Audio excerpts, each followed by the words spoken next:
لقد سمع الله قول الذين قالوا إن الله فقير ونحن أغنياء سنكتب ما قالوا وقتلهم الأنبياء بغير حق ونقول ذوقوا عذاب الحريق ذلك بما قدمت أيديكم وأن الله ليس بظلام للعبيد الذين قالوا إن الله عهد إلينا ألا نؤمن لرسول حتى يأتينا بقربان تأكله النار قل قد جاءكم رسل من قبلي بالبينات وبالذي قلتم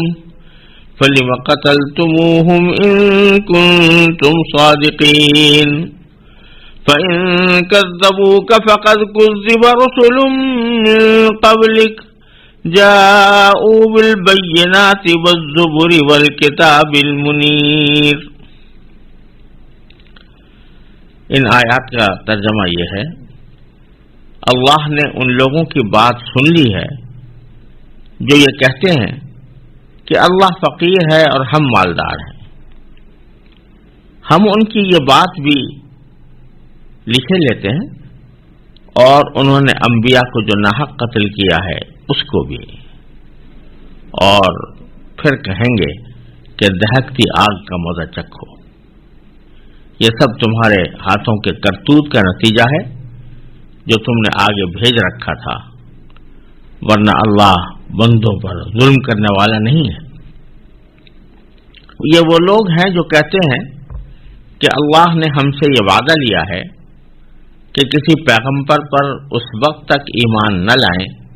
جب تک وہ ہمارے پاس ایسی قربانی لے کر نہ آئے جسے آگ کھا جائے. تم کہو کہ مجھ سے پہلے تمہارے پاس بہت سے پیغمبر کھلی نشانیاں بھی لے کر آئے، اور وہ چیز بھی جس کے بارے میں تم نے مجھ سے کہا ہے، پھر تم نے انہیں کیوں قتل کیا اگر واقعی سچے ہو؟ اے پیغمبر، اگر پھر بھی یہ لوگ تمہیں جھٹلائیں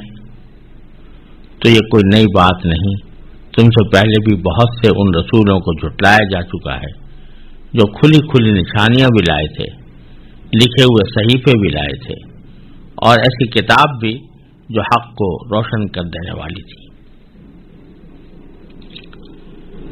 یہودیوں کے بدعنوانیوں کا ذکر چل رہا ہے، اور اسی ذیل میں ان کا ایک بیہودہ سا اعتراض یہاں پر اللہ تعالی نے ذکر فرمایا ہے. وہ اعتراض در حقیقت اس بات پر تھا کہ جب رسول کریم صلی اللہ علیہ وسلم نے لوگوں سے زکوٰۃ کا مطالبہ کیا اور قرآن کریم میں زکوٰۃ کا حکم آیا، اور بعض اوقات صدقات کے اوپر بھی ترغیب دی گئی اور اللہ کے راستے میں مال خرچ کرنے پر بھی ترغیب دی گئی، تو یہودیوں نے ان کا مذاق اڑاتے ہوئے دو باتیں کہیں. ایک بات تو یہ تھی کہ یہ جو ہم سے پیسے مانگے جا رہے ہیں، یہ ایسا لگتا ہے کہ گویا اللہ فقیر ہے اور ہم مالدار ہیں. ظاہر ہے کہ یہودیوں کو بھی یہ عقیدہ تو نہیں تھا کہ اللہ فقیر ہے اور انسان مالدار ہیں، لیکن وہ ایک الزامی طور پر مسلمانوں کو یہ کہہ رہے تھے کہ تمہارے صدقات وصول کرنے کا انداز اور زکوٰۃ وصول کرنے کے مطالبے، ان سے یہ لگتا ہے کہ گویا اللہ تعالیٰ فقیر ہے اور ہمارے مال کا محتاج ہے کہ ہم مال دیں گے تو پھر وہ اپنے فقیروں پر خرچ کرے گا یا اللہ کے راستے میں خرچ کرے گا. اور در حقیقت اس کے پیچھے بھی ایک اور تصور موجود تھا، وہ یہ کہ انبیاء سابقین، نبی کریم صلی اللہ علیہ وسلم اور بلکہ حضرت عیسیٰ علیہ السلام سے پہلے بھی جو انبیاء کرام علیہ السلام تشریف لائے تھے، وہاں قربانی کا، اللہ تعالیٰ کے راستے میں قربانی دینے کا اور صدقات کا ایک طریقہ یہ تھا کہ جو لوگ کوئی قربانی پیش کرنا چاہتے تھے یا صدقہ دینا چاہتے تھے وہ اس کو کسی کھلے میدان میں یا کھلی ہوئی جگہ پر رکھ دیتے تھے، اور اللہ تبارک و تعالیٰ کی طرف سے آسمان سے ایک آگ آتی تھی جو اسے کھا لیتی تھی، اور اس آگ کے کھا لینے سے یہ پتہ چلتا تھا کہ یہ قربانی یا یہ صدقہ اللہ تعالیٰ کے ہاں قبول ہو گیا۔ یہ سلسلہ حضرت مسیح علیہ السلام اور آپ کے بعد سے سلسلہ موقوف ہو گیا تھا، اور پچھلے انبیاء کی امتوں میں تھا۔ امت محمدیہ علیہ صاحب والسلام میں یہ طریقہ نہیں رہا، بلکہ صدقات اور قربانیاں براہ راست اللہ تعالیٰ کے بارگاہ میں پیش کرنے کے لیے دنیا کے لوگوں ہی کو واسطہ بنایا گیا، اور مال غنیمت بھی اسی طریقے سے، جو جنگ اور جہاد کے نتیجے میں مال غنیمت حاصل ہو وہ پہلے کھانے کی اجازت نہیں ہوتی تھی، اس کو استعمال کرنے کی اجازت نہیں ہوتی تھی، آگ آسمان سے آتی تھی، وہ اس کو جلا دیتی تھی، لیکن نبی کریم صلی اللہ علیہ وسلم نے فرمایا احلت الغنائم، مال غنیمت میرے لیے حلال کر دیا گیا ہے۔ تو یہ واقعہ پیش آ چکا تھا پہلے، تو حضرت نبی کریم صلی اللہ علیہ وسلم کی رسالت پر اور نبوت پر بطور اعتراض انہوں نے یہ بات کہی کہ صدقات آپ خود وصول کر رہے ہیں، جس کا مطلب یہ بظاہر لگتا ہے کہ اللہ تعالیٰ فقیر ہے، ہم مالدار ہیں، اور ایسا نہیں کر رہے کہ ان صدقات کو جس طرح پچھلے انبیاء کرام کے ہاں ہوا کرتا تھا میدان میں رکھ کر اس بات کا انتظار کیا جائے کہ آگ آسمان سے آئے اور اسے کھا لے۔ یہ پس منظر ہے ان کے اس قول کا۔ تو چونکہ یہ بات بالکل بیہودہ تھی کہ اللہ فقیر ہے اور ہم مالدار ہیں، یہ خود ان کا عقیدہ بھی نہیں تھا، لہذا اس کی تردید کرنے کی اللہ تعالیٰ نے ضرورت نہیں سمجھی، لیکن اس کی سزا بیان کر دی۔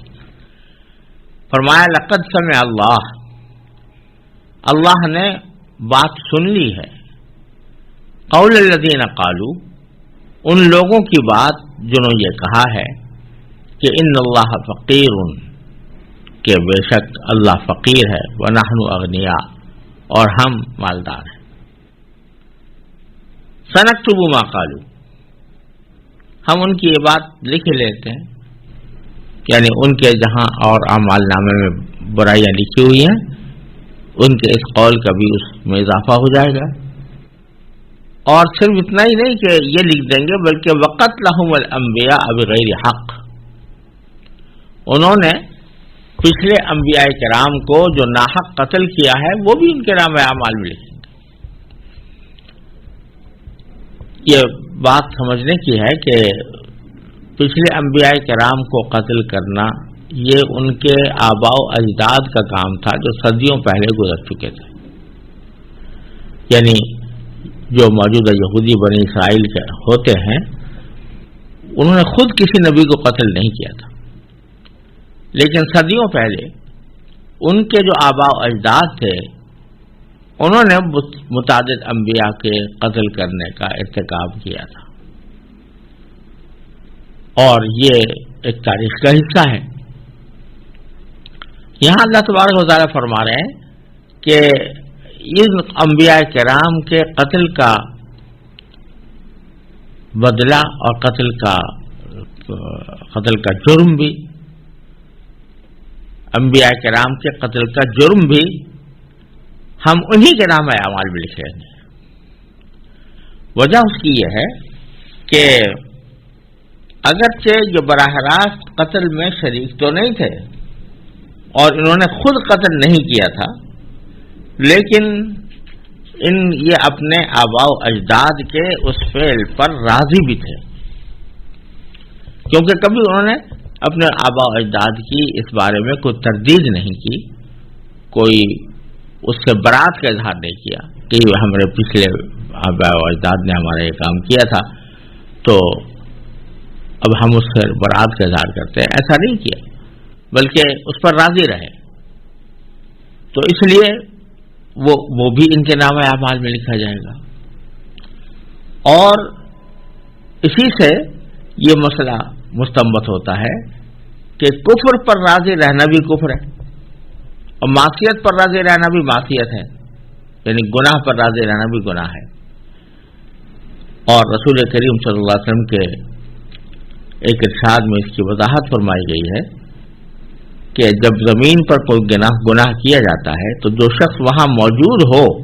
مگر اس گناہ کی مخالفت کرے اور اس کو برا سمجھے تو ایسا ہے گویا یہاں موجود نہیں، یعنی گناہ کی جگہ پر موجود ہی نہیں، یعنی وہ گناہ کا شریک نہیں سمجھا جائے گا۔ اور جو شخص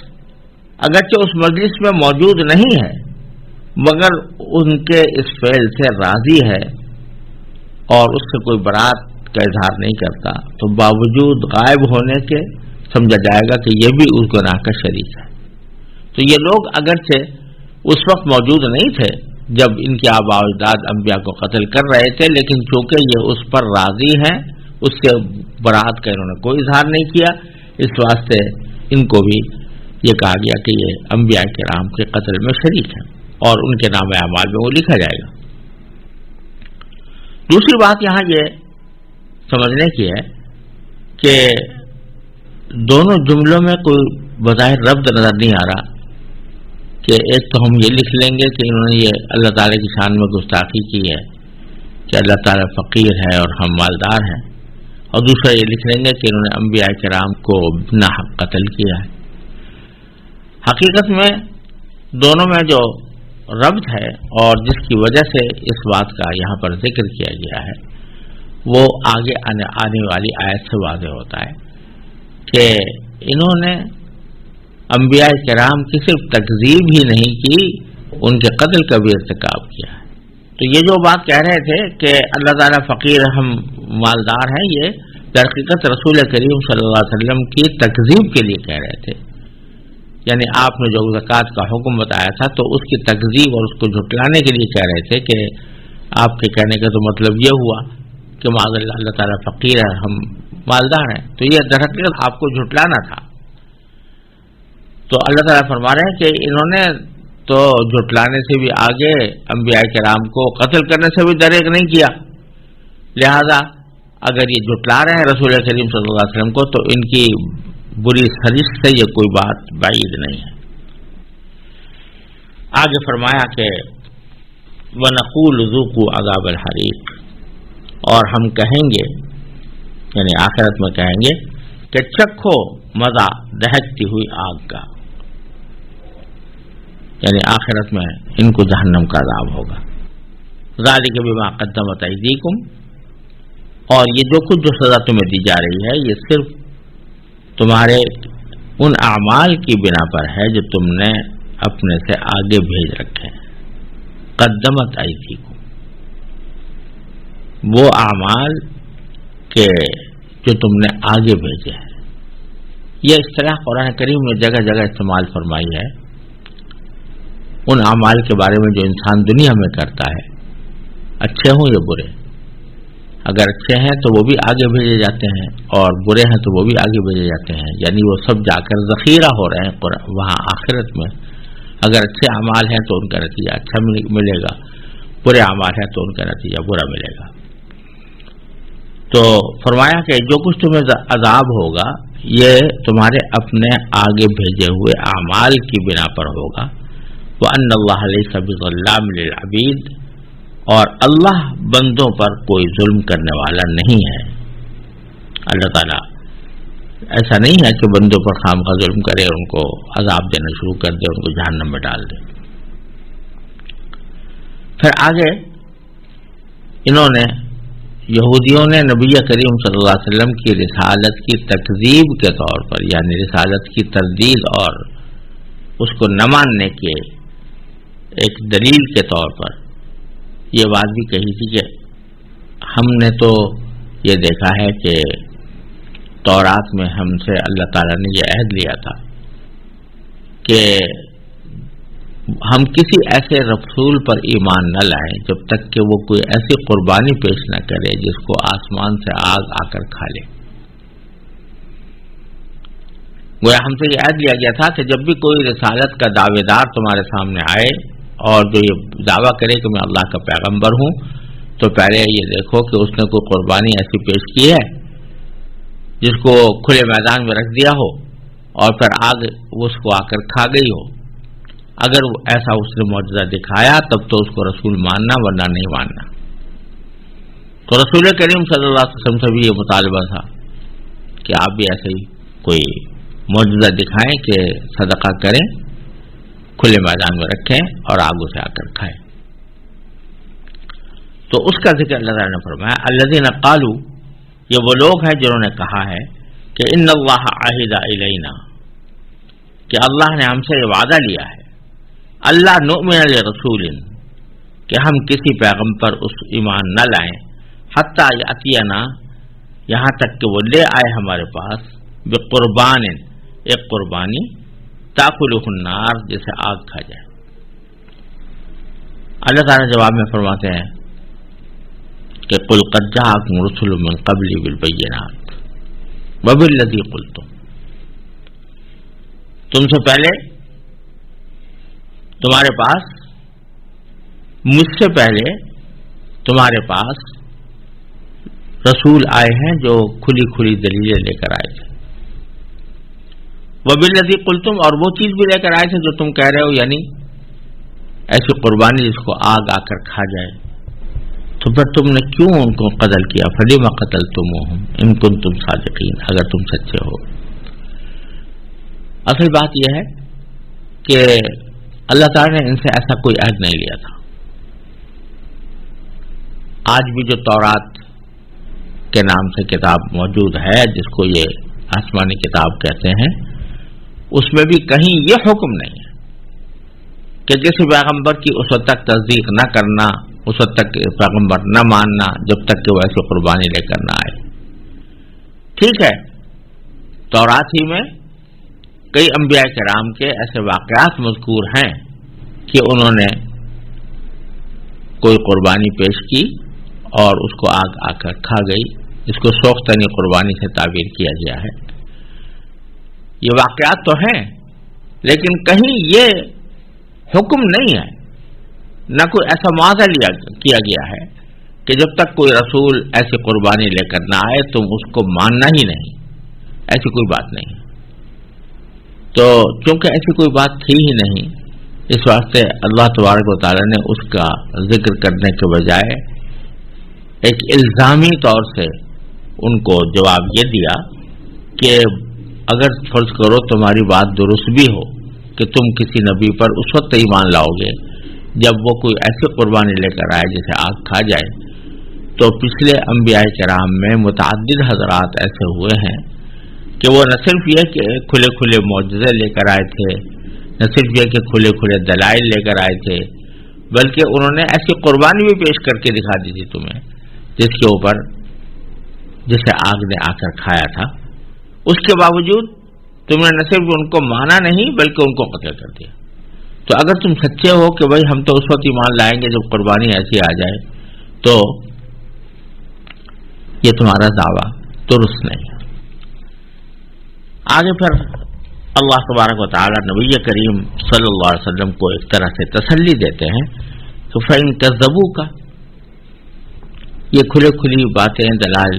آنے کے باوجود بھی یہ لوگ اگر آپ کی تکذیب کریں، آپ کو جھٹلائیں، فَقَدْ كُذِّبَ رُسُلٌ مِّن قَبْلِكَ، تو یہ کوئی نئی بات نہیں ہے کہ پہلی بار آپ کو جھٹلایا جا رہا ہو. آپ سے پہلے جو انبیاء کرام آئے ہیں ان کو بھی جھٹلایا گیا تھا. جاؤ بالبینات والزبر والکتاب المنیر، وہ لے کر آئے تھے کھلے کھلے دلائل اور والزبر لکھے ہوئے صحیفے، والکتاب المنیر اور ایسی کتاب جو روشن کر دینے والی تھی، یعنی حق کو روشن کر دینے والی تھی. تین چیزوں کو ذکر فرمایا کہ پچھلے انبیاء کرام تین چیزیں لے کر آئے، بینات، زبر اور کتاب منیر. بینات سے بظاہر اشارہ ہے ان معجزات کی طرف جو انبیاء کرام نے دکھائے، اور بینات واضح دلائل کو بھی کہتے ہیں، تو دلائل بھی پیش کیے، معجزات بھی دکھائے. اور زبر صحیفوں کو کہتے ہیں، زبور کی جمع ہے، اور اس کے معنی زبور یا زبیر یا مزبور تینوں کے معنی ایک ہیں، لکھا ہوا صحیفہ۔ تو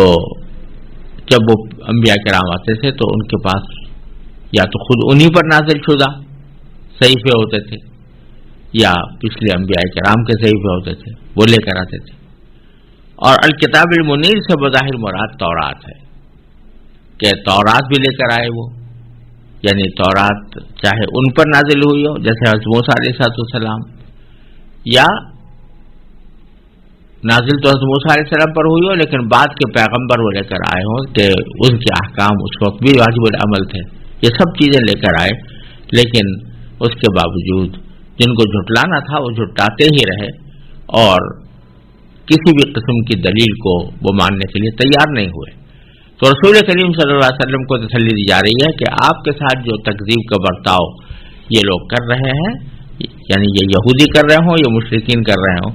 تو ان سب کا حال یہ ہے کہ یہ ہر دھرمی پر آوازہ ہے، اور چونکہ تکذیب انہوں نے ٹھان ہی لی ہے لہذا آپ کو اس پر زیادہ رنجیدہ ہونے کی ضرورت نہیں ہے، آپ نے اپنا فرض ادا کر دیا۔ کل نفس ذائقۃ الموت وانما توفون اجورکم یوم القیامہ فمن زحزح عن النار وادخل الجنة فقد فاز وما الحياة الدنيا إلا متاع الغرور لتبلون في أموالكم وأنفسكم ولتسمعن من الذين أوتوا الكتاب من قبلكم ومن الذين أشركوا أذى كثيرا وَإِن تَصْبِرُوا وَتَتَّقُوا فَإِنَّ ذَلِكَ مِنْ عَزْمِ الْأُمُورِ۔ ان آیات کا ترجمہ یہ ہے کہ تم میں سے ہر انسان کو، ہر جاندار کو موت کا مزہ چکھنا ہے، ہر جاندار کو موت کا مزہ چکھنا ہے، اور تم سب کو تمہارے اعمال کے پورے پورے بدلے قیامت ہی کے دن ملیں گے۔ پھر جس کسی کو دوزخ سے دور ہٹا لیا گیا اور جنت میں داخل کر دیا گیا وہ صحیح معنی میں کامیاب ہو گیا، اور یہ دنیاوی زندگی تو دھوکے کے سامان کے سوا کچھ بھی نہیں۔ اے مسلمانوں، تمہیں اپنے مال و دولت اور جانوں کے معاملے میں آزمایا جائے گا، اور تم اہل کتاب اور مشرکین دونوں سے بہت سی تکلیف دہ باتیں سنو گے، اور اگر تم نے صبر اور تقوی سے کام لیا تو یقیناً یہی کام بڑی ہمت کے ہیں جو تمہیں اختیار کرنے ہیں۔ ان آیات کریمہ میں رسول کریم سرور دو عالم صلی اللہ علیہ وسلم اور صحابہ کرام کو تسلی کا مضمون جو پیچھے سے چلا آ رہا ہے وہی جاری ہے، اور اس میں سب سے پہلے تو یہ بات بیان فرمائی گئی ہے کہ مرنا ہر ایک کو ہے، کل نفس ذائقۃ الموت، ہر ایک کو مزہ چکھنا ہے، موت کا مزہ چکھنا ہے۔ تو نتیجہ یہ ہوگا کہ موت کے بعد ہر ایک انسان کو اس کے اعمال کا بدلہ دیا جائے گا، اچھے اعمال کیے ہوں گے تو اچھا اور برے اعمال کیے ہوں گے تو برا۔ لہذا اگر اس دنیاوی زندگی کے اندر آپ لوگوں کو کچھ تکالیف پیش آ رہی ہیں، کچھ مصیبتیں پیش آ رہی ہیں، کچھ ناگوار امور صادر ہو رہے ہیں، تو اس پر آپ کو اتنا رنجیدہ نہ ہونا چاہیے، بلکہ اس بات کا انتظار کرنا چاہیے کہ مرنے کے بعد کی جو زندگی آنے والی ہے انشاءاللہ اس میں کامیابی آپ کو حاصل ہوگی۔ چنانچہ فرمایا کہ کل نفس ذائقۃ الموت، ہر جاندار کو موت کا مزہ چکھنا ہے۔ وَإِنَّمَا تُوَفَّوْنَ أُجُورَكُمْ يَوْمَ الْقِيَامَةِ، اور تم سب کو تمہارے پورے پورے بدلے قیامت ہی کے دن ملیں گے. لہذا اس وقت کسی کو یہ تمنا رکھنے کی ضرورت نہیں ہے کہ کافروں کو ابھی سزا مل جائے اور مسلمانوں کو ابھی صلہ مل جائے اور ثواب مل جائے. یہ مرنے کے بعد ہونا ہے. اس وقت یہ حالت ہوگی کہ فمن زحزح عن النار، جس کو دوزخ سے ہٹا لیا گیا، دور ہٹا لیا گیا، وادخل الجنہ، اور جنت میں داخل کر دیا گیا، فقد فاز، تو وہ صحیح معنی میں کامیاب ہو گیا. اور کامیابی کی وجہ یہ ہے کہ آخر میں ایک جملہ فرمایا کہ وَمَا الْحَيَاةُ الدُّنْيَا إِلَّا مَتَاعُ الْغُرُورِ، دنیا کی یہ زندگی جو ہے یہ دھوکے کے سامان کے سوا کچھ بھی نہیں. یہ جملہ رسول کریم صلی اللہ علیہ وسلم کو تلقین کرتے ہوئے فرمایا گیا ہے. اللہ تبارک و تعالی نے یہ جملہ قرآن کریم میں ایک سے زیادہ جگہ پر بیان فرمایا ہے کہ دنیاوی زندگی دھوکے کے سامان کے سوا کچھ نہیں. یہاں یہ بات سمجھنے کی ہے کہ بظاہر تو جتنی بھی چیزیں ہمیں آنکھوں سے نظر آ رہی ہیں وہ ایک حقیقی چیزیں ہیں. اگر مال ہے تو حقیقی مال ہے، دولت ہے تو حقیقی دولت ہے، کھانا، کپڑا اور ساز و سامان، مکان، سواریاں، یہ سب حقیقی چیزیں ہیں. ان کو دھوکے کا سامان کیسے کہا جا رہا ہے؟ یہ دھوکہ تو وہ ہوتا ہے کہ جس کی حقیقت کچھ نہ ہو اور خامخواہ اس کے اوپر نام لگا دیا گیا ہو کسی چیز کا، اس کو دھوکہ کہتے ہیں. لیکن یہ چیزیں جو دنیا کی ہمیں نظر آ رہی ہیں یہ بظاہر تو حقیقی چیزیں ہیں، ان کو دھوکے کا سامان کیوں قرار دیا جا رہا ہے؟ تو جواب اس کا یہ ہے کہ دھوکے کا سامان اس لیے نہیں کہ یہ چیزیں حقیقی نہیں ہیں. حقیقی تو ہیں، لیکن یہ حقیقی چیزیں انسان کو بسا اوقات میں اندر اتنا منہمک کر لیتی ہیں کہ وہ اپنی زندگی کے اصل مقصد کو بھول جاتا ہے. ایک تو اس کے دھوکہ ہونے کا سبب یہ ہے، جیسے مثال کے طور پر اگر ایک شخص ایک منزل کی طرف جا رہا ہے، سفر کر رہا ہے، اور اس منزل کے پہلے راستے میں اس کے دائیں یا بائیں کوئی خوبصورت منظر نظر آتا ہے اور وہاں پر اس کو کچھ کھیل کود کے سامان نظر آتے ہیں، وہاں اس کو تفریح طبع کا کوئی راستہ نظر آتا ہے، تو وہ چیزیں ہیں تو حقیقی. لیکن اگر وہ آدمی ان تفریحات کے اندر لگ کر اپنا سفر کرنا بھول جائے تو یہ بے شک دھوکے کا سامان بن گیا. تو یہ دنیا کی جتنی بھی چیزیں ہمیں آنکھوں سے نظر آ رہی ہیں حقیقی تو ہیں، لیکن جب انسان ان میں منہمک ہو جاتا ہے تو منہمک ہونے کے نتیجے میں جو آخرت کا اس کا سفر ہے، جو اس کو جنت کی طرف لے جانے والا ہے، اس سے اس کو غافل کر دیتا ہے. اس کے نتیجے میں اس کو دھوکے کا سامان قرار دیا گیا ہے اور حقیقت میں وہ دھوکے کا سامان بن جاتا ہے. دوسری بات یہ کہ یہ چیزیں بے شک حقیقی ہیں، مال دولت بھی حقیقی، مکان بھی حقیقی، سواریاں بھی حقیقی، رشتہ دار بھی حقیقی، سب کچھ حقیقی ہے، لیکن یہ ہمیشہ رہنے والی نہیں ہے، کبھی نہ کبھی جڑ جائیں، ختم ہو جائیں گے. کل نفس ذائقۃ الموت میں یہ جو فرمایا گیا کل نفس ذائقۃ الموت، تو اس میں ہر جاندار کے لیے کہا گیا کہ ہر جاندار موت کا ذائقہ چکھنے والا ہے. تو اگر کوئی دوست ہے تو وہ بھی ذائقہ چکھے گا موت کا، اگر کوئی باپ ہے، کوئی بیٹا ہے، کوئی اولاد ہے، کوئی والدین ہے، کوئی بھائی بہن بھائی ہے، کوئی دوست احباب ہے، وہ سب موت کا ذائقہ چکھنے والے ہیں. یہاں تک کہ جو جانور پال رکھے ہیں، جن سے اپنا دل لگا رکھا ہے، وہ بھی موت کا ذائقہ چکھنے والے ہیں. اور جب جاندار چیزیں موت کا ذائقہ چکھنے والی ہیں، وہ تو ہمارے آنکھوں کے سامنے ان کو موت آ جاتی ہے. تو اور دنیا کی جو مال و دولت ہے وہ بھی کبھی ایک ہمیشہ رہنے والی نہیں ہوتی، وہ بھی کبھی نہ کبھی ختم ہو جاتی ہے، لیکن انسان یہ سمجھتا رہتا ہے کہ یہ چیزیں مجھے ہمیشہ حاصل رہیں گی، اور اسی لیے حدیث میں رسول کریم صلی اللہ علیہ وسلم نے ارشاد فرمایا کہ اپنی زندگی کو موت سے پہلے غنیمت سمجھو، اپنی صحت کو بیماری سے پہلے غنیمت سمجھو، اپنی فراغت کو مشغول ہونے سے پہلے غنیمت سمجھو، اپنی دولت مندی کو فقیر ہونے سے پہلے غنیمت سمجھو، کیونکہ کسی وقت پتہ نہیں کہ کیا حالات میں تبدیلی آ جائے۔ تو انسان تو یہ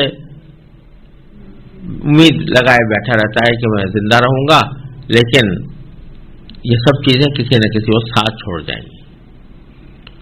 اس لحاظ سے بھی یہ دھوکے کا سامان ہے کہ آدمی ان کو ہمیشہ کے لیے اپنا سمجھتا ہے، لیکن یہ کبھی نہ کبھی انسان کا ساتھ چھوڑ جاتی ہے، اور یہ ہر انسان کو اس کا مشاہدہ ہوتا رہتا ہے۔ تو فرمایا کہ یہ دنیاوی زندگی تو ایک دھوکے کا سامان ہے، ہمیشہ تمہارے ساتھ رہنے والی نہیں ہے، لیکن مرنے کے بعد جو زندگی آنے والی ہے وہ ہمیشہ کی ہے۔ اس میں نہ تو یہ بات ممکن ہے کہ وہاں کی نعمتوں میں منہمک ہو کر آدمی اپنے مقصد زندگی کو بھول جائے، کیونکہ مقصد زندگی ہی وہ تھا، وہ حاصل ہو گیا، اور نہ یہ ممکن ہے کہ وہ چیزیں غائب ہو جائیں، فنا ہو جائیں، انسان سے دور ہو جائیں، ان کو موت نہیں آئے گی، وہاں کسی کو موت نہیں آئے گی، وہاں کوئی چیز فنا نہیں ہوگی، جو کچھ مل گیا وہ ہمیشہ کے لیے ملے گا اور اس کو واپس لینے کا کوئی امکان نہیں ہوگا۔ اس لیے اللہ تعالیٰ فرما رہے ہیں کہ آپ کو یہ دنیاوی زندگی میں جو تکلیفیں پیش آ رہی ہیں کی وجہ سے غمگین ہونے کی بات نہیں ہے، کیونکہ اصل جو آپ کی زندگی آنے والی ہے اس میں انشاءاللہ آپ کے لیے راحتیں ہی راحت ہیں۔ پھر فرمایا لَتُبْلَوُنَّ فِي أَمْوَالِكُمْ وَأَنفُسِكُمْ، یہ بھی فرما دیا کہ یہ آزمائش جیسے کہ احد کے موقع پر آئی تھی، وہ آزمائش صرف احد کے ساتھ ہی خاص نہیں ہوگی، بلکہ آئندہ بھی تمہیں آزمایا جائے گا۔ لَتُبْلَوُنَّ عربی زبان کے قاعدے کے لحاظ سے اس کے معنی ہے تمہیں ضرور بالضرور آزمایا جائے گا، بہت تاکید کے ساتھ فرمایا جا رہا ہے، آزمایا جائے گا فی اموالکم، تمہارے مال کے بارے میں بھی آزمایا جائے گا۔ کیا معنی؟ کہ مال اور دولت جو ہے جو تمہیں حاصل ہے، کبھی اس میں کمی واقع ہو جائے گی، کبھی یہ چھن جائے گا، کبھی اس میں چوری ہو جائے گی، کبھی اور کوئی واقعہ پیش آ جائے گا جس سے اس مال کی کمیت میں کمی آ جائے، یا بعض اوقات مال تو اتنا ہی رہے لیکن بے برکتی پیدا ہو جائے، اور بے برکتی کی وجہ سے تم اس سے صحیح فائدہ نہ اٹھا سکو، تو تمہارے مال کے معاملے میں بھی تمہیں آزمایا جائے گا، وَأَنفُسِكُمْ، اور خود جانوں کے بارے میں بھی آزمایا جائے گا کہ تمہاری جان کو کوئی نقصان پہنچ جائے، کوئی بیماری کھڑی ہو جائے، دشمن حملہ آور ہو جائے، دشمن تم پر کامیاب ہو جائے، یہ سب باتیں پیش آ سکتی ہیں دنیاوی زندگی میں، اور یہ سب اللہ تعالیٰ کی طرف سے آزمائش ہوگی۔ آزمائش اس بات کی کہ اس جیسے مواقع کے اوپر تم جزا فضا کر کے اللہ تعالیٰ کے فیصلے کا شکوہ کرتے ہو یا اللہ تعالیٰ کے فیصلے پر راضی رہتے ہو۔ اور فرمایا کہ جب بڑی بڑی تکلیفیں پہنچ سکتی ہیں تمہیں آزمائش کے طور پر، جس میں شہادت بھی داخل ہے، لوگوں کے اپنے ابھی پیاروں کی شہادت بھی داخل ہے، زخمی ہونا بھی داخل ہے، مال دولت کا کم ہو جانا بھی داخل ہے، جب یہ باتیں ہو سکتی ہیں تو پھر یہ جو باتیں کرتے ہیں نا اہل کتاب یا یہودی، اور تمہیں برا بھلا کہتے رہتے ہیں، تمہارے اوپر طعن زنی کرتے رہتے ہیں، تمہارا مذاق اڑاتے رہتے ہیں، تو یہ تو معمولی بات ہے ان تکلیفوں کے مقابلے میں جو تمہارے مال یا تمہاری جان کے اندر پہنچ سکتی ہے۔ لہذا فرمایا وَلَا تَسْمَعُنَّ، اور تم ضرور سنو گے، مِنَ الَّذِينَ أُوتُوا الْكِتَابَ مِنْ قَبْلِكُمْ، ان لوگوں سے جن کو تم سے پہلے کتاب دی گئی تھی، یعنی یہودی اور نصارہ، وَمِنَ الَّذِينَ أَشْرَكُوا، اور ان لوگوں سے بھی جنہوں نے شرک کیا ہے، یعنی بت پرست لوگ جو عرب کے دوسرے بت پرست لوگ تھے علاوہ اہل کتاب کے، ان سب سے تم سنو گے، ضرور سنو گے، اذن کثیرہ، بہت سی تکلیف دہ باتیں۔ اہل کتاب تکلیف دہ باتیں کریں گے تم سے، اور بت پرست کافر بھی کریں گے، تمہیں تکلیف پہنچانے کے لیے تانے دیں گے، اعتراض کریں گے، تمہارا مذاق اڑائیں گے، یہ سب کچھ ہوتا رہے گا، لیکن ان کو کرنے دو، اس سے تمہارا نقصان کچھ نہیں۔ وَإِن تَصْبِرُوا وَتَتَّقُوا، اگر تم نے ان کے اس عمل کے اوپر صبر سے کام لیا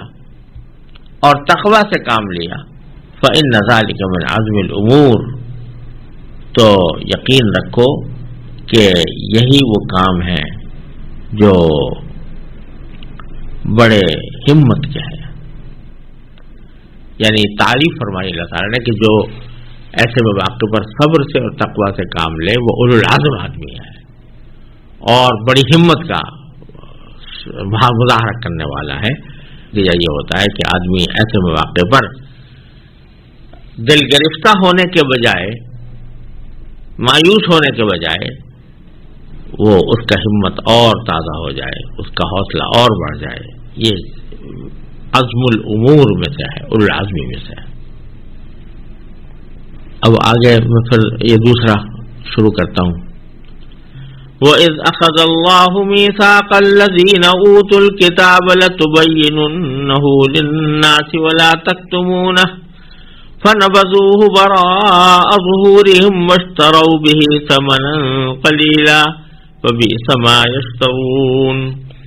لا تحسبن الذين يفرحون بما أتوا ويحبون أن يحمدوا بما لم يفعلوا فلا تحسبنهم بمفازة من العذاب ولهم عذاب أليم ولله ملك السماوات والأرض والله على كل شيء قدير۔ ان آیات کریمہ کا ترجمہ یہ ہے، اور جب اللہ نے اہل کتاب سے یہ عہد دیا تھا کہ تم اس کتاب کو لوگوں کے سامنے ضرور کھول کھول کر بیان کرو گے اور اس کو چھپاؤ گے نہیں، پھر انہوں نے اس عہد کو پس پش ڈال دیا اور اس کے بدلے تھوڑی سی قیمت حاصل کر لی۔ اس طرح کتنی بری ہے وہ چیز جو یہ مول لے رہے ہیں۔ یہ ہرگز نہ سمجھنا کہ جو لوگ اپنے کیے پر بڑے خوش ہیں اور چاہتے ہیں کہ ان کی تعریف ان کاموں پر بھی کی جائے جو انہوں نے کیے ہی نہیں، ایسے لوگوں کے بارے میں ہرگز یہ نہ سمجھنا کہ وہ عذاب سے بچنے میں کامیاب ہو جائیں گے۔ ان کے لیے دردناک سزا تیار ہے، اور آسمانوں اور زمین کی سلطنت صرف اللہ کی ہے، اور اللہ ہر چیز پر مکمل قدرت رکھتا ہے۔ ان آیات میں اہل کتاب جن کا ذکر پیچھے سے چلا آ رہا ہے، یعنی یہودی اور نصرانی، اور احد کے سیاق میں زیادہ تر مقصود یہودیوں کا ذکر ہے، ان کی ایک بدعنوانی یہ بیان کی گئی ہے کہ انہوں نے اللہ تبارک و تعالیٰ سے یہ عہد کیا تھا، ان کے آباء و اجداد نے کیا تھا، اور وہ اس عہد پر خود بھی راضی تھے، یہ کہ جو کچھ تورات میں لکھا ہے، جو احکام دیے گئے ہیں، وہ جوں کہ توں لوگوں تک بیان کر کے پہنچائیں گے، اور ان میں سے کچھ چھپائیں گے نہیں۔ لیکن انہوں نے اپنے اس عہد کی پاسداری نہیں کی، بلکہ تورات کے بہت سے احکام چھپا لیے اور لوگوں کے سامنے بیان نہیں کیے۔ یہ ایک بات مشہور ہے، خود اہل کتاب کی تاریخ اس کی گواہ ہے، اور اہل کتاب کو خود اعتراف بھی ہے کہ ان کے بہت سے علماء تورات کے بہت سے احکام کو چھپا کر بیٹھ جاتے تھے اور لوگوں کے سامنے بیان نہیں کرتے تھے، اور اس چھپانے کا مقصد ہوتا تھا اپنے ذاتی مفادات کا تحفظ. اگر تورات میں کوئی ایسی بات آ گئی ہے کہ جس سے ان کے مفاد کو نقصان پہنچتا ہے تو وہ لوگوں کے سامنے اس کو بیان ہی نہیں کرتے تھے تاکہ لوگ ان تورات کے احکام کو ہمارے خلاف حجت نہ بنائیں. تو اللہ تبارک و تعالیٰ اس خرابی کو بیان فرما رہے ہیں. وَإِذْ أَخَذَ اللَّهُ مِيثَاقَ الَّذِينَ أُوتُوا الْكِتَابَ. وہ بات یاد رکھو جب اللہ نے اہل کتاب سے یہ عہد لیا تھا. کیا عہد لیا تھا؟ کہ لَتُبَيِّنُنَّهُ لِلنَّاسِ، کہ تم اس کتاب کو لوگوں کے سامنے ضرور کھول کھول کر بیان کرو گے. وَلَا تَكْتُمُونَهُ، اور اس کو چھپاؤ گے نہیں. فَنَبَذُوهُ وَرَاءَ ظُهُورِهِمْ، پھر انہوں نے اس عہد کو پس پش ڈال دیا. وَاشْتَرَوْا بِهِ ثَمَنًا قَلِيلًا، اور اس کے بدلے تھوڑی سی قیمت حاصل کر لی. یعنی جو عہد کیا تھا کہ کچھ چھپائیں گے نہیں، اس کی خلاف ورزی کرتے ہوئے چھپایا کچھ احکام کو، اور چھپانے کا مقصد یہ تھا کہ اس چھپانے کے نتیجے میں وہ کچھ مالی منفعت حاصل کر لیں، تھوڑی سی قیمت حاصل کر لی. فَبِئْسَ مَا يَشْتَرُونَ، کتنی بری ہے وہ چیز جو یہ مول لے رہے ہیں. بظاہر تو کچھ تھوڑی بہت دنیاوی آمدنی ان کو حاصل ہو گئی، لیکن اس آمدنی کے عوض میں آخرت میں جو عذاب ملنے والا ہے اللہ بچائے، وہ اتنا شدید ہوگا کہ جو کچھ انہوں نے مول لیا وہ برا ہی برا ہے. اور پھر آگے ان کی ایک اور خصلت بیان کی ہے یہودیوں کی، وہ یہ کہ بعض اوقات اگر کوئی کام ان سے ایسا سرزد ہو جاتا جو ظاہر میں اچھا ہوتا تو وہ اس کے اوپر بڑے اتراتے تھے اور لوگوں کے سامنے اس کے اوپر خوشی کا اظہار کرتے تھے. اور اس کے ساتھ نہ صرف یہ کہ ان کاموں پر اتراتے تھے جو واقعی انہوں نے کیے، اس کے علاوہ جو کیے بھی نہیں، اور لوگوں کو یہ باور کرانے کی کوشش کرتے تھے کہ ہم نے یہ اچھے کام کیا ہے تاکہ اس پر بھی ان کی تعریف ہو. تو جو کام کیے ہی نہیں ان کے اوپر بھی تعریف چاہتے تھے. تو فرمایا کہ لا تحسب الذین یفرحون بما آتوا، تم ہرگز گمان نہ کرنا ان لوگوں کے بارے میں جو یفرحون، جو خوش ہوتے ہیں. خوش کے اندر تھوڑا سا پہلو اترانے کا بھی داخل ہے. بما آتوا، خوش ہوتے ہیں ان اعمال پر یا ان کاموں پر جو انہوں نے کیے. وَيُحِبُّونَ أَن يُحْمَدُوا بِمَا لَمْ يَفْعَلُوا، اور وہ چاہتے ہیں کہ ان کی تعریف کی جائے ان کاموں پر بھی جو کیے ہی نہیں انہوں نے. فَلَا تَحْسَبَنَّهُمْ بِمَفَازَةٍ مِنَ الْعَذَابِ، تو ان کے بارے میں ہرگز نہ سمجھنا کہ وہ عذاب سے بچنے میں کامیاب ہو جائیں گے. ایسا نہیں ہوگا. وَلَهُمْ عَذَابٌ أَلِيمٌ، ان کو دردناک عذاب ہوگا. اور یہ عذاب دینا اور ثواب دینا اور فیصلے کرنا یہ سارا اللہ کے ہاتھ میں. للہ ملک السماوات والارض، اللہ ہی کے لیے ہے آسمان اور زمین کی سلطنت. واللہ علی کل شیء قدیر، اور اللہ ہر چیز پر قدرت رکھتا ہے. ان آیات میں اگرچہ ذکر تو اہل کتاب کا ہے، لیکن ان کی 3 برائیاں بیان فرمائی گئی ہیں، اور ان برائیوں کو مسلمانوں کے سامنے بیان کرنے کا بظاہر مقصد یہ بھی ہے کہ مسلمان ان سے پرہیز کریں. پہلی خرابی تو یہ بیان فرمائی گئی کہ یہ تورات کے احکام کو چھپاتے ہیں. اور چھپانے کا مقصود کیا ہوتا ہے؟ آگے خود اللہ نے بتایا کہ وہ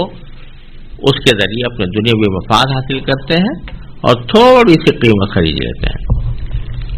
تو مول لے لیتے ہیں کچھ تھوڑی سی قیمت. تو اللہ تبارک و تعالیٰ فرما رہے ہیں کہ یہ کتنی بری بات ہے. تو یہ پتہ چلا کہ اگر کسی شخص کو کوئی علم حاصل ہے تو اس علم کو چھپانے کا اس کے لیے کوئی جواز نہیں ہے. کسی دینی مصلحت سے کوئی وقت کسی وقت میں کوئی آدمی کوئی بات بیان نہ کرے تو یہ الگ بات ہے، کیونکہ بعض اوقات ایسا ہوتا ہے کہ ایک دینی مسئلہ قدر پیچیدہ ہے اور سامنے سننے والا اس کی پوری حقیقت کا ادراک نہیں کر سکتا، تو اس وقت اس کے سامنے بیان کرنے سے اندیشہ غلط فہمی پیدا ہو جانے کا۔ یہ حالت تو مستثنا ہے، لیکن عام حالات میں جب کسی شخص کو کوئی دین کی بات معلوم ہے تو وہ جان بوجھ کر اس لیے چھپائے تاکہ کہیں مجھ پر کوئی الزام نہ لگ جائے، تو یہ بڑے گناہ کی بات ہے۔ اس کو لوگوں کے سامنے واضح طریقے پر بیان کرنا چاہیے۔ ایک سبق تو ہمیں یہ مل رہا ہے۔ دوسری خرابی جو ان کی بیان فرمائی گئی ہے اور اس میں ہمیں بھی تنبیہ ہے، وہ یہ کہ جو کام یہ کرتے ہیں، یعنی کوئی اچھا کام اگر کبھی کر لیا تو اس کے اوپر بڑے اکڑتے ہیں، بڑے خوش ہوتے ہیں۔ خوش ہونے کی حد تک تو خیر کوئی بات نہیں ہے، حدیث میں آتا ہے کہ اذا سرت کا حسنۃ کا وساعت کا سیئۃ کا فانت مومن، اگر تمہیں اچھا کام تم سے سرزد ہوتا ہے، اس پر تمہارا دل خوش ہوتا ہے، تو یہ کوئی ایمان کے خلاف بات نہیں ہے۔ لیکن ایک تو ہے خوشی ہو جانا دل میں، اور ایک یہ ہے کہ اس خوشی کا اس طرح اظہار کرنا کہ ایک تو اس سے ریاکاری بھی ہو، اور ایسا اظہار کرنا جس سے کہ دوسروں کے اوپر اپنی بڑائی کا اظہار بھی ہو، یہ سب مل کر یہ فرح بنتے ہیں۔ اسی کو سورہ لقمان میں فرمایا کہ لا تفرح ان اللہ لا يحب الفرحین۔ تو اللہ تعالیٰ نے فرمایا کہ ایسی خوشی جس سے ایک تو تم دوسرے پر اپنی بڑائی جتاؤ اور دوسرے اس کو اپنا کمال سمجھو، یہ ایسی خوشی جو ہے وہ منع ہے۔ لہذا اگر کسی کو کوئی نیک عمل کرنے کی توفیق ہوئی ہے تو اس کا کام یہ ہے کہ وہ ایک طرف تو اللہ تعالیٰ کا شکر ادا کرے کہ یا اللہ آپ نے مجھے اس کی توفیق عطا فرمائی، اس پر دل میں خوش بھی ہو کہ الحمدللہ اللہ تعالیٰ نے یہ کام مجھ سے لے لیا، اس پر بھی کوئی مذائقہ نہیں ہے، اور اس خوشی کا اظہار اگر دوسروں کے سامنے بھی ہو جائے اللہ تعالیٰ کے شکر کے ساتھ، اس میں بھی کوئی مذائقہ نہیں ہے۔ لیکن دوسروں کے سامنے اس طرح ذکر کرنا کہ ایک طرف تو اس کو اپنا کمال ظاہر کیا جائے کہ دیکھو میں نے کتنا بڑا تیر مار لیا، کتنا بڑا کمال مجھ سے سرزد ہو گیا، یا یہ کہ اس کو اس طرح بیان کرنا کہ جس سے دوسروں پر اپنی بڑائی اور فوقیت جتلانا مقصود ہو،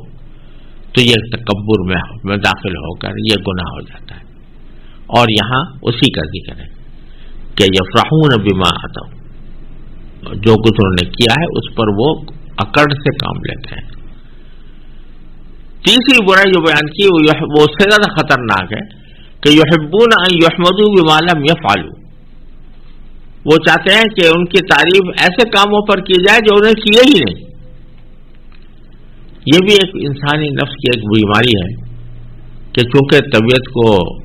دوسروں کی تعریف پسند آتی ہے اور دل چاہتا ہے کہ دوسرے میری تعریف کریں،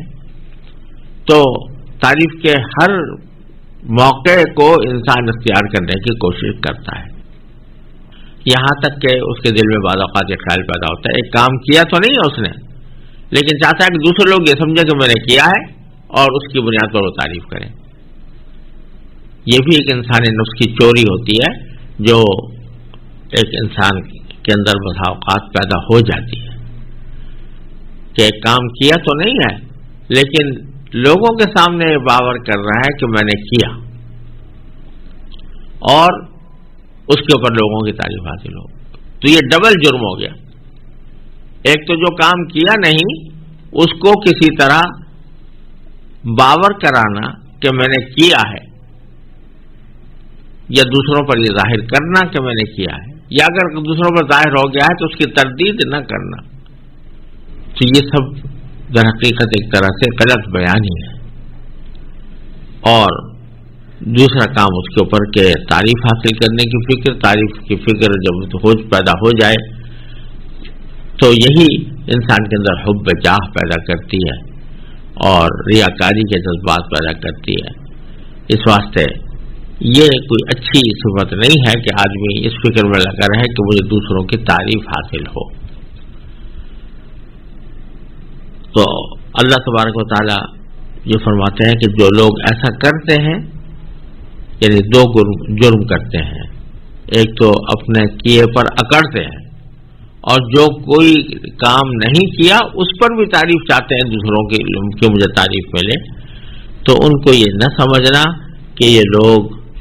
عذاب سے بچنے میں کامیاب ہو جائیں گے، ہرگز نہیں ہوں گے۔ لہو عذاب علیم، ان کے لیے سخت عذاب ہے۔ اور اللہ تبارک و تعالی جس طرح جزا دینے پر قادر ہے، سزا دینے پر بھی قادر ہے، اور جس طرح دشمنوں کو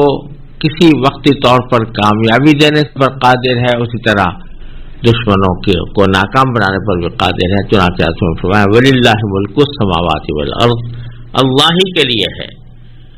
آسمان اور زمین کی سلطنت، واللہ علی کل شیء قدیر، اور اللہ تعالی ہر چیز پر مکمل قدرت رکھتا ہے۔